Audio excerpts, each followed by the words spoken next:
Welcome to the Money RX for CRNAs podcast. I'm Brett Fellows. I want to tell you about Melissa. Melissa is a CRNA who's been working for 15 years. She's been diligently maxing out her 403B and has built up a solid emergency fund and thinks she's doing everything right financially. But Melissa made a costly oversight. She's been walking past one of the most powerful retirement savings tools available to healthcare professionals every single day. It's sitting right there in her benefits package, but she dismissed it because of one word: deductible. Melissa doesn't know it yet, but she's missing out on what I call the triple tax advantage, a legal way to never pay taxes on a significant portion of her retirement money, ever. Today, we're talking health savings accounts, or HSAs. And by the end of this episode, you'll understand why I believe HSAs are one of the most overlooked retirement vehicles for nurses and CRNAs, and how they could potentially save you hundreds of thousands of dollars over your lifetime. Okay, starting with the main problem and why CRNAs typically avoid HSAs. Here's the thing about nurses and particularly CRNAs. You're smart, detail-oriented, and you understand complex systems. But when it comes to high-deductible health plans and HSAs, I tend to see the same pattern over and over. You hear high deductible and immediately think, that's not for me. I'm in healthcare. I know how expensive medical bills can be. I don't want to risk having to pay thousands out of pocket. Now I get it. This reaction makes perfect sense.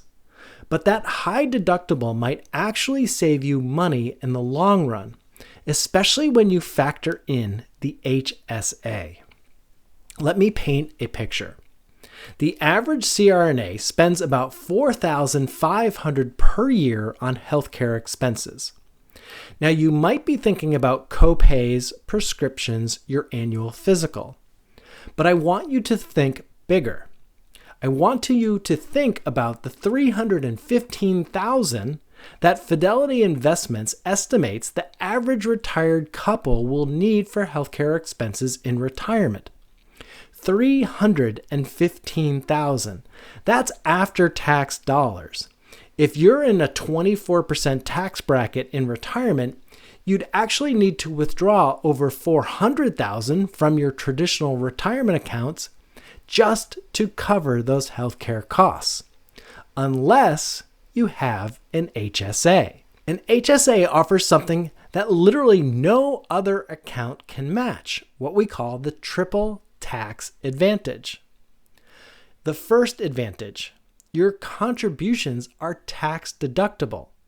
If you're making $120,000 as a CRNA and you contribute the maximum $4,300 to your HSA, you just reduced your taxable income to $115,700. That saves you over $1,000 in taxes right off the bat. And if you make those contributions through payroll deduction, you also avoid Social Security and Medicare taxes. That's another 7.65% savings. Now for CRNAs, this detail is huge because you're not missing out on Social Security benefits. Your earnings are still high enough that this small reduction won't impact your future Social Security payments. The second advantage: tax-free growth. Most CRNAs don't realize, but you can invest your HSA money just like a 401k. Only 13% of HSA account holders are doing this. That means 87% of people are leaving their HSA money sitting in cash, earning virtually nothing. Here's a real example. If you contribute $4,300 per year for 20 years and invest it earning an average, let's say 8% return, you'd have about $210,000. If you left it in cash at 0.5% interest, you'd have about $90,000. That's $120,000 in missed growth, money you could have earned tax-free. The third advantage, tax-free withdrawals for medical expenses. And guess what? There's no time limit. You can pay for medical expenses out of pocket today, keep the receipts, and reimburse yourself from your HSA in 30 years. Think about this. You pay for a $2,000 medical expense out of pocket today. You invest that $2,000 in your HSA. In 30 years, at 7% growth, that $2,000 becomes $15,000. So you've essentially turned a $2,000 medical expense into a $13,000 profit. Only 9% of HSA account holders are using what I call the supercharged strategy. And here's how it works. Instead of using your HSA like a checking account for medical expenses, you treat it like a retirement account. You contribute to your HSA, invest the money, and pay for current medical expenses out of pocket. You keep every receipt and plan to reimburse yourself decades later when your HSA has grown significantly. Let me show you the power of this with a real case study. And let's call him John. He's a CRNA who started this strategy at age 40. So John maxes out his HSA every year with $5,000 in contributions. He has family coverage. He incurs about $5,000 in medical expenses annually, things like doctor's visits, prescriptions for his family, dental work. But instead of using his HSA money, he pays cash and saves the receipts. After 20 years, if his HSA investments grew at 8% annually, John would have about $290,000 in his HSA. Of that $290,000, he has $100,000 in saved receipts that he can withdraw completely tax-free at any time. It's like having $100,000 in a Roth IRA. The remaining $190,000 can still be withdrawn tax-free for future medical expenses. And as a healthcare professional, you know those expenses are coming in retirement. Medicare premiums, long-term care, prescription drugs, home medical equipment. But here's where it gets even better for CRNAs. Many of you step back from full-time hospital work in your late 50s or early 60s. And those are what tax planners call gap years, when your income is low, but you're not yet claiming Social Security. Now, these gap years are perfect for Roth conversions from your traditional retirement accounts. And your HSA can help you fund living expenses during this time through those saved medical receipts. So you're essentially creating a tax-free bridge to Social Security. All right, let's talk practical implementation, how to actually do this. Well, first, you need to be enrolled in a high-deductible health plan. And for 2025, that means a deductible of at least $1,650 for individual coverage or $3,300 for family coverage. And don't just look at the deductible number and run away. Look at the total cost. Factor in your premium savings, your HSA contribution potential, and your actual healthcare usage patterns. For contribution limits in 2025, it's $4,300 if you have individual coverage and $8,550 for family coverage. If you're 55 or older, you can contribute an extra $1,000 as a catch-up contribution. Now here's a critical point that trips up many people. If your employer contributes to your HSA, that counts towards your limit. So if your employer puts in $800, you can only contribute $3,500 to reach the $4,300 limit. Now let's talk about HSA providers, and I'm going to be blunt here. Most HSA providers are terrible. Health Equity, HSA Bank, Optum, Lively, they all require you to hold minimum cash balances and charge unnecessary fees. There's only one HSA provider I recommend currently, Fidelity's self-directed HSA. No minimum cash balance, no account fees, and excellent investment options.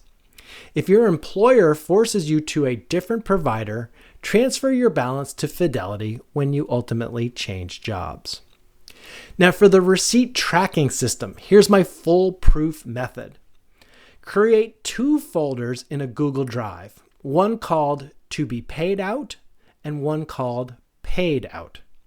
For every medical expense you pay out of pocket, take a photo or scan the receipt.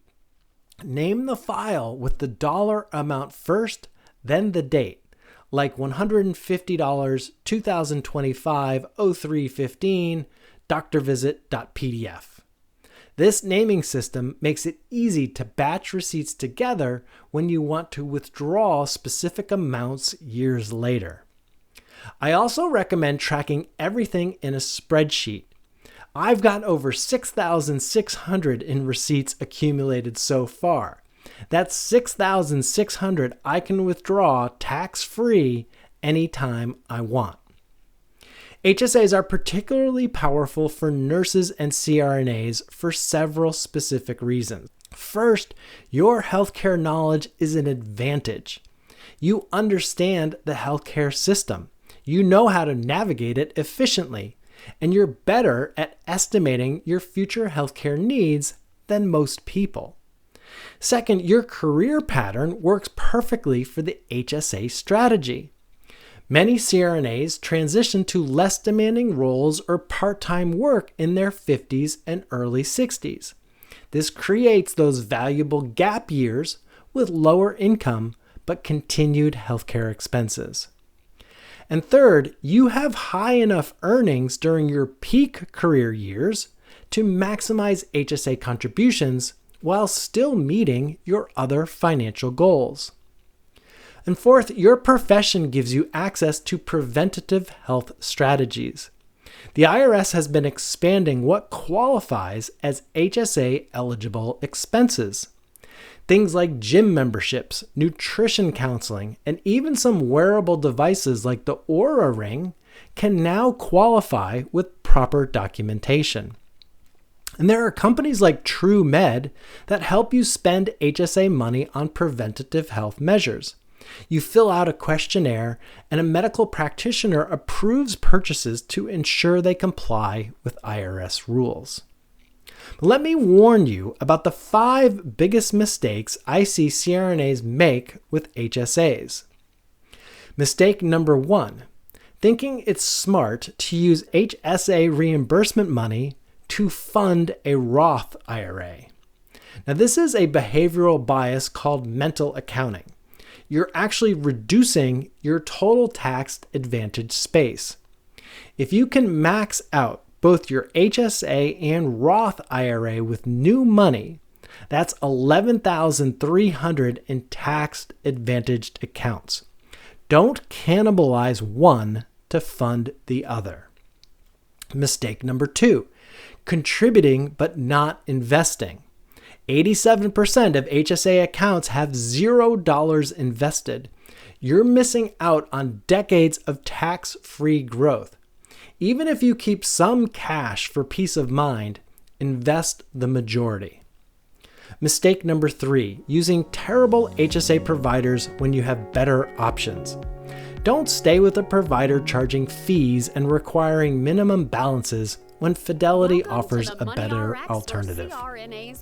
Mistake number 4, not tracking your receipts properly. Those receipts are like cash. Lose them and you lose the ability to make tax-free withdrawals. The IRS won't accept "my dog ate my receipts" as an excuse. Mistake number 5, not understanding the timing rules. You can only use HSA money for medical expenses incurred after you first opened an HSA account. But once you have an account, you never have to be actively contributing to make withdrawals. And here's the big picture vision for CRNAs using this strategy. Imagine you're 62 years old. You've stepped back from full-time hospital work, but you're not yet ready to claim Social Security just yet. You have $400,000 in your HSA, with $150,000 in accumulated medical receipts you can withdraw anytime tax-free. You use those receipts to fund your living expenses during your gap years. Meanwhile, you're doing Roth conversions from your traditional 403(b) at low tax rates. When you turn 67 and claim Social Security, your tax situation is beautifully optimized. The remaining $250,000 in your HSA covers your Medicare premiums, prescriptions, and any long-term care needs, all tax-free. You've essentially created a dedicated healthcare fund that grows tax-free and distributes tax-free. Compare this to Melissa, who I mentioned at the beginning. Melissa followed traditional advice. She maxed out her 403(b) for 25 years, but ignored her HSA option. Now she's paying over $40,000 per year in taxes in retirement. You could be in a completely different situation. You could have hundreds of thousands in tax-free money specifically earmarked for healthcare expenses, which will be one of your largest expense categories in retirement. Don't make Melissa's mistake. Don't walk past this opportunity every day just because you hear high deductible and get scared. You've mastered one of the most demanding careers in healthcare. You understand complex systems, you pay attention to detail, and you plan ahead for your patients' needs. Apply that same level of precision and planning to your HSA strategy, and you'll have the financial confidence to step away from the bedside on your terms when you choose, with a tax-free healthcare fund that could last your entire retirement. The HSA is your hedge against healthcare inflation, your tax-free retirement fund, and your path to financial independence as a healthcare professional. If this episode helped you see HSAs in a new light, please subscribe to the podcast and share it with other CRNAs who need to hear this message. And remember, we're here to help you navigate these complex financial decisions so you can retire with confidence on your terms. Until next time, stay financially healthy and keep taking care of others, including your future self.